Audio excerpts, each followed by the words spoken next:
This is an ongoing operation for a long time. Since 2008, we have been having a presence in anti-piracy operation. We are investigating all suspicious vessels which have a piracy trigger. We came across this MV Ruin, which was being used as a pirate mothership. We had deployed our ships. They stopped the ship, convinced them to surrender. जी हाँ, आपने ठीक सुना। भारतीय नौसेना ने एक बार फिर हिंद महासागर क्षेत्र में शीघ्र कार्रवाई और पहली प्रतिक्रिया देकर अपने शौर्य को साबित किया है। भारतीय नौसेना ने जो मुकाम हासिल किया है उसे पाने के लिए किसी अन्य नौसेना के पास एक प्रयास करने की भी हिम्मत नहीं है। हमें गर्व से कहना है कि भारतीय नौसेना की अरब सागर में पूरी बादशाहत है। भारतीय नौसेना ने अमेरिका, ब्रिटेन, ईरान, पाकिस्तान और कई देशों के जहाज़ों व उन पर सवार नाविकों को सोमालिया के समुद्री डाकुओं से सुरक्षित बचाया है।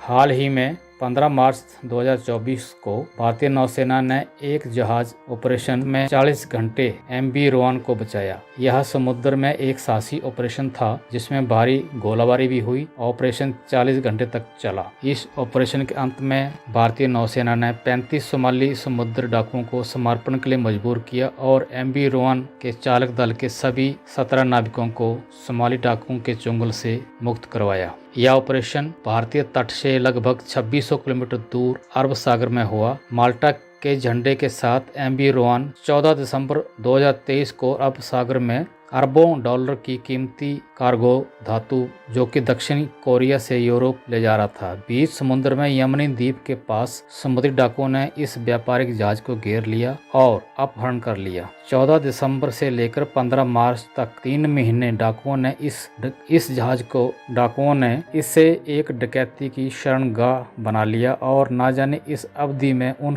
17 नाविकों के साथ कौन सा व्यवहार किया गया। 10 मार्च 2024 को भारतीय नौसेना ने इस जहाज के अपहरण की सूचना प्राप्त की। INS कोलकाता को इस जहाज को रोकने का काम सौंपा गया जिसका साथ INS सुभद्रा व टोही विमान P-81 ने दिया। ऊंचाई पर ड्रोन भी तैनात किए गए। रोआन शिप जो है वो सोमालिया के पूर्व में लगभग 260 समुद्री मील की दूरी पर देखा गया। INS कोलकाता ने इसे रोक दिया। भारतीय नौसेना ने समुद्री डाकू जहाज पर एक ड्रोन उड़ाया ताकि स्थिति का पता लगाया जा सके और अचानक पाया गया कि MV रोआन के ऊपर हथियारबंद लुटेरे हैं और वे ड्रोन के ऊपर फायर कर रहे हैं। उन्होंने भारतीय नौसेना का ड्रोन भी मार गिराया और INS कोलकाता के ऊपर भी फायर किया। फिर क्या था? भारतीय नौसेना ने अंतर्राष्ट्रीय नियमों के तहत सख्त कार्रवाई की और बलपूर्वक MV रोआन को रोका गया। INS कोलकाता उसके और पास गया और फिर समुद्री डाकुओं से वार्ता शुरू हुई और उनसे कहा गया कि वे हथियार डाल दें, अन्यथा फिर दूसरा परिणाम भुगतने के लिए तैयार रहें।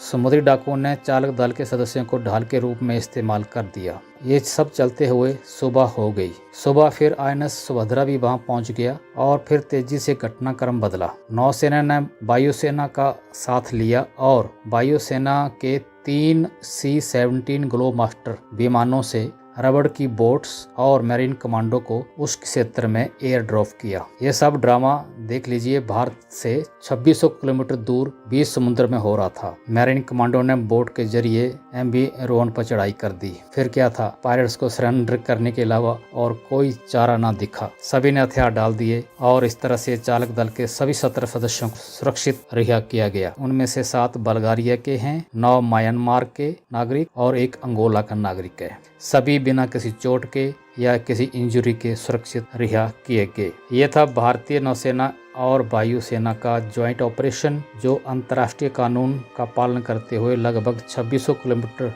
दूर 40 घंटे तक लंबा अभियान चला और इसमें सोमाली डाकुओं से व्यापारिक जहाज व उनके 17 नाविकों को सुरक्षित छुड़ाया गया। एक बार फिर भारतीय मार्कोस कमांडो ने नीले सागर में बर्ड क्लास प्रोफेशनलिज्म का प्रदर्शन किया है। भारतीय नौसेना अरब सागर में 2008 से एंटी पायरेसी अभियान चला रही है। कुछ हद तक इन घटनाओं पर विराम था, लेकिन पिछले 4-5 महीनों से यानी कि जब से इजराइल गाजा का युद्ध शुरू हुआ है और यमन के हूती विद्रोही व्यापारिक जहाजों को निशाना बना रहे हैं, तब से इन सोमाली डाकुओं को और बल मिला है और आए दिन अपहरण की जो वारदातें हैं अरब सागर में हो रही हैं। भारतीय नौसेना भी और चौकन्नी हो गई है और एंटी पायरेसी अभियान में बराबर की तेजी की गई है, क्योंकि अरब सागर में समुद्री व्यापारिक जहाजों की सुरक्षा और सुरक्षित अनावश्यक आवाजाही का देश के व्यापारिक हितों और देश की इकोनॉमी से सीधा संबंध है। अगर इन समुद्री डाकुओं पर प्रहार न किया गया तो इसका सीधा असर देश के व्यापारिक हितों पर पड़ता है। आई होप ये जानकारी आपको अच्छी लगी होगी। Please subscribe this channel so that ऐसी और जानकारियाँ आप तक पहुँचाई जा सकें। धन्यवाद।